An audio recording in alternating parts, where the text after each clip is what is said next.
Hello guys, welcome to my channel Anya fashion. Guys, आज हम इस वीडियो में आपको साड़ी का आउटफिट बताएंगे, पैंट और कुर्ता कि इस तरह से इसका कुर्ता पैंट किस तरह से बनेगा। तो सबसे पहले मैं इसका बॉर्डर कट करके निकाल दे रही हूँ, दोनों साइड जो बॉर्डर दिए हुए हैं।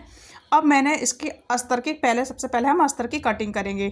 तो सबसे पहले मैं पैंट की कटिंग कर रही हूँ। तो पैंट की मैंने अक्सर पैंट की कटिंग करना आपको कई वीडियो में बताया है, यानी कि फिर भी मैं आपको बता दे रही हूँ। तो 1 इंच ऊपर छोड़ के मैंने जितनी इसकी प्रॉपर लंबाई है उसकी लंबाई का निशान लगाया है और नीचे से 2.5 इंच एक्स्ट्रा लिया है फोल्ड करने के लिए। और जो किनारी दी है ना, इसको भी हम हटा देंगे। अब हिप्स का हम चौथाई हिस्सा लेंगे। तो हिप्स का जो भी चौथाई हिस्सा है आप वो ले लीजिए। तो मैंने चौथाई हिस्सा ले लिया अंदर से मैं, और जो आसन है वो कमर का भी चौथाई हिस्सा लेंगे। और यहाँ से हम 2.5 इंच का क्रॉच एरिया बनाएंगे, जिस तरह से हमने 2.5 इंच का क्रॉच एरिया बनाया है। और इसको इसकी फिर से दोबारा नाप के देखेंगे हमारा क्रॉच एरिया सही है, ठीक है। अब इसके बाद आपको देखेंगे कि हम इसका हल्का सा राउंड शेप देंगे। गहराई में नहीं लेना है, हल्का सा खड़ा शेप देना है। क्योंकि अगर ज़्यादा राउंड में लेंगे, क्योंकि मैं जो पैंट बना रही हूँ ना साइड से बना रही हूँ, बीचों बीच से नहीं बना रही हूँ। क्योंकि ये साड़ी है तो साड़ी प्रॉपर उतनी ही लंबाई है हमारी 5.5 की, तो हमारा नहीं बन पाएगा।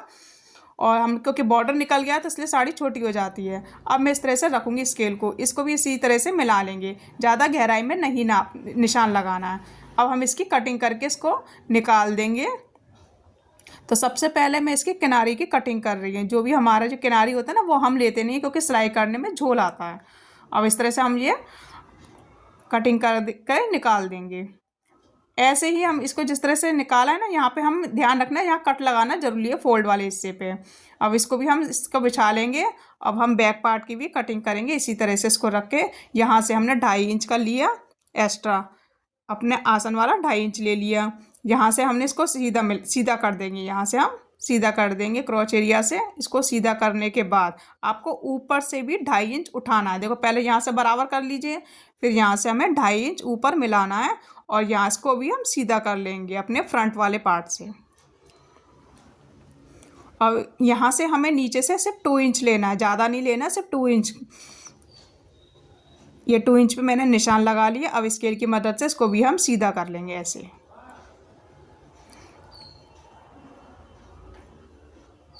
सीधा करने के बाद इसको भी ऐसी राउंड शेप देंगे। अब हम इसकी कटिंग करके निकाल देंगे इसको भी। तो ये हमारी पैंट की प्रॉपर कटिंग हो गई है। अगर आपको डिटेल में देखना है तो आप मेरी पैंट की कटिंग देख सकते हैं। तो इस सूट की मैंने कटिंग कर ली है, इसका भी नाप मैंने कई वीडियो में बताया है। तो ये मैंने सूट की भी कटिंग करके निकाल दिया है। तो ये सूट की जो लेंथ है ना वो 47 है। तो हमारा अस्तर उतना ही था, तो हमने इसमें 47 लेंथ लेंगे, प्रॉपर जितनी लेंथ है आपकी। तो मैंने 47 पे निशान लगा लिया इस तरह से। निशान लगाने के बाद इसको हम कट करके निकाल लेंगे। यहाँ पे हमारा जोड़ आ जाएगा नीचे फोल्ड करने के लिए। तो ये हमारा नीचे का हो गया। और अब हम क्या करेंगे, मेन पार्ट को रखेंगे इस तरह से, इसके सारे पार्ट निकाल लेंगे। तो साड़ी का फोल्ड करती जाइए आप डबल डबल करके, और जितने आपके फ्रंट पार्ट है, ये बैक पार्ट है, ये मैंने बैक पार्ट बिछा लिया है। अब बैक पार्ट को भी इसी तरह से बिछा के अच्छे से सेट करके बिना झोल आए, तो इसको भी हम अच्छे से नाप लेंगे और यहाँ से हमने कटिंग करके निकाल देंगे इसको भी, बैक पार्ट को भी। तो ये मैंने बैक पार्ट की भी कटिंग करके निकाल दिया।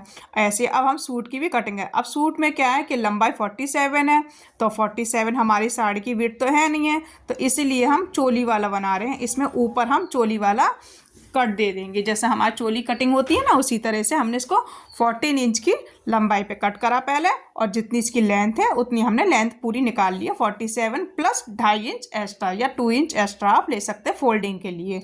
तो मैंने 2.5 इंच 2 इंच एक्स्ट्रा लिया है फोल्डिंग के लिए, और इस तरह से अस्तर रख के हमने इसको कटिंग करके निकाल दिया। अब मैंने इन सब में कच्चा कर लिया है और इनके गले भी बना लिए हैं। तो आपको इस तरह से रख के पहले सभी पार्टों को कच्चा कर लीजिए। और गला आपको जो बनाना है, गोल है, मैंने तो बोट नेक बनाया है दोनों का। तो मैंने देखो इस तरह से कच्चा करके इनका बोट नेक गला बना दिया। ये बैक पार्ट रेडी हो गया।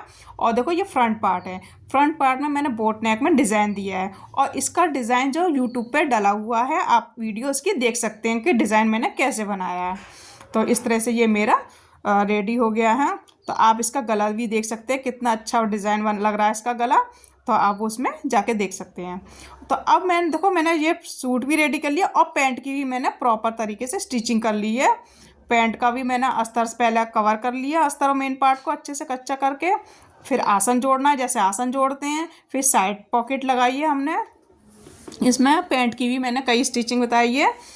पैंट की अक्सर मैंने वीडियो डालती रहती हूँ, तो आप उसमें भी जाके देख सकते हैं। तो ये देखो मेरी पैंट की स्टिचिंग हो गई है। और ये देखो यहाँ पे मैंने साइड पे जिप दी है। ये देखो फिटिंग हमारी प्रॉपर जो फिटिंग देने के लिए मैंने यहाँ साइड जिप दी है और एक हुक लगाया है जो हमारा पैंट हुक होता है। ये बेल्ट आ गई और बैक पे प्लास्टिक आ गई। तो ये हमारी पैंट रेडी हो गई है। अब मैं आपको देखो सूट की अब स्टिचिंग बता दे रही हूँ इसमें। तो अब ये देखो कच्चा करके गला बन चुका। अब हमें इसमें क्या करना, शोल्डर की फिटिंग लगानी है। देखो शोल्डर हमें अटैच करने हैं। तो ये देखो मैंने शोल्डर इस तरह से रखेंगे। तो ये बैक पार्ट का जो गला है ना, उसको हम बाहर निकालेंगे इस तरह से और फ्रंट वाले को अंदर रखेंगे। तो इस तरह से इसको सिलाई लगा के और इसको ऊपर आ जाएगा। ये हमारा फोल्डिंग वाला है ना, ये हमारा ऊपर आ जाएगा। तो जिससे हमारे ये जो शोल्डर की ना गुम हो जाएगी सिलाई। अब हम इसको सूट को सीधा रखेंगे। ऐसे सीधा रखने के बाद अब हमारे देखो हमने फिटिंग के निशान लगाए थे यहाँ पे। तो इसको मैं डार्क कर लूँगी सबसे पहले। तो जहाँ पे मैंने कट भी लगाए हैं, ध्यान रखना आप हमेशा कट जरूर लगाइए। तो ये इस तरह से मैं डार्क कर लूँगी। चौक की मदद से मैंने इसको डार्क कर लिया है,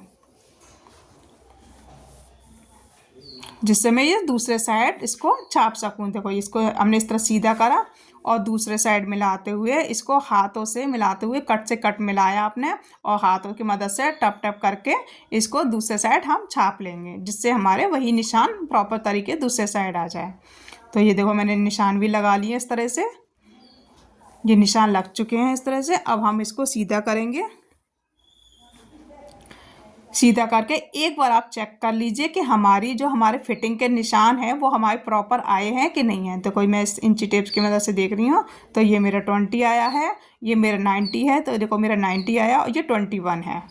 तो मेरा प्रॉपर तरीके से मेरी फिटिंग आ गई है। इस तरह से आप फिटिंग लगा सकते। अब मैं इसकी साइडों की फिटिंग लगा रही थी। देखो मेरी साइड में फिटिंग लग चुकी है दोनों साइड। ये शोल्डर जोड़ लिए। अब हमें आपको क्या करना है, जो हमारी जो चाक वाले बनेंगे, तो इस तरह से आधा इंच दबाते हुए हम साइड की सिलाई लगा लेंगे दोनों तरफ से। इस तरह से ये दोनों तरफ से यहाँ से इसको भी फोल्ड करेंगे, इसको भी हम चाक मोड़ के सिलाई लगा लेंगे। ऐसे ही हम दूसरे साइड भी लगा लेंगे। तो ये इस तरह से सूट रेडी होगा। और नीचे जितना आपको फोल्ड करना है 2 इंच 1.5 इंच आपने मार्जिन लिया है वो आप फोल्ड कर दे। तो ये फोल्ड हो चुका है। और जो स्लीव्स दिया है ना, इसका स्लीव्स भी मैं बना चुकी हूँ। इस तरह से मैंने इसमें पाइपिंग लगाई है गोटा पट्टी की, जो समोसा लेस होती है उसकी मैंने लेस लगा दी है। और इस तरह से हमें पहले सिलाई लगा लेंगे फिटिंग की। इस तरह से रखते हुए हम इसको देख लेंगे कि ये हमारे कहाँ पे फिटिंग आ रही है। जहाँ पे फिटिंग आ रही है सिलाई लगा के इसमें जो गोल में लगती है मुड्डे, उस तरह हम सिलाई लगा लेंगे।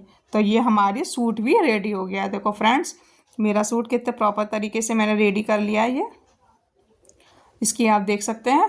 कोई इसमें कोई बॉर्डर का भी मैंने यूज़ नहीं करा, क्योंकि बॉर्डर यूज़ करने से ऐसा लगता है कि साड़ी में से ही बना। अब ये क्या है कि ऑल ओवर एक सा कपड़ा हो गया तो हमारा अलग से लुक आ जाता है। अगर बॉर्डर लगाने से थोड़ा हैवी सा भी लुक अलग से आ जाता है। ये तो पैंट भी रेडी है। अगर मेरी वीडियो पसंद आई हो तो प्लीज़ लाइक करना, शेयर करना और कमेंट बॉक्स में ज़रूर पूछना। और नए हो तो सब्सक्राइब करना ना भूलें। Thank you.